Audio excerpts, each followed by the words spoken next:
Title: The Haunting of Hollow Hill in the quiet town of Ashford. There was a hill known for its eerie legends. Hollow Hill, as the locals called it, was said to be haunted by the restless spirit of a woman who vanished without a trace over a century ago. On a cold and misty night, a curious teenager named Emily decided to explore Hollow Hill, hoping to uncover the truth behind the legend. Armed with a flashlight and a sense of adventure, she ventured up the winding path to the top. As Emily reached the summit, she felt an icy breeze and heard a faint whisper. Ignoring the chills running down her spine, she continued to explore, eventually stumbling upon an old abandoned cabin. Pushing open the creaky door, Emily shined her flashlight inside, revealing a dusty room filled with cobwebs.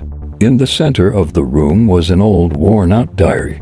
She picked it up, blowing off the dust, and began to read. The diary belonged to a woman named Eliza, who had lived in the cabin many years ago.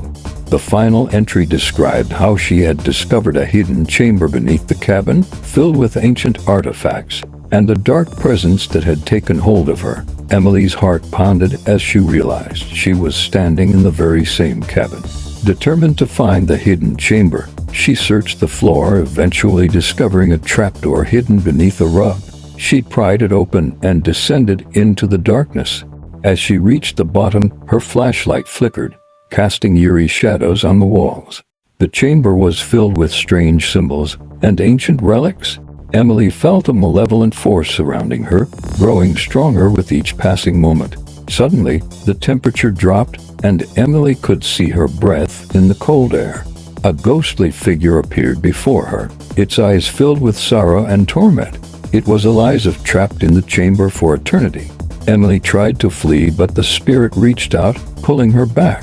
Desperate, she remembered a passage from the diary that mentioned a way to break the curse.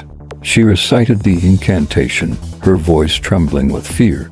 The chamber shook violently, and the ghostly figure began to fade. With one final, anguished scream, Eliza's spirit was released, and the malevolent presence vanished. Emily climbed back up to the cabin, her heart still racing. As she stepped outside, the mist began to clear, and the eerie feeling lifted. She knew she had freed Eliza's spirit and put an end to the haunting of Hollow Hill. Exhausted but relieved, Emily made her way back home, vowing never to speak of what she had witnessed. The legend of Hollow Hill would live on, but its dark secrets were now buried in the past.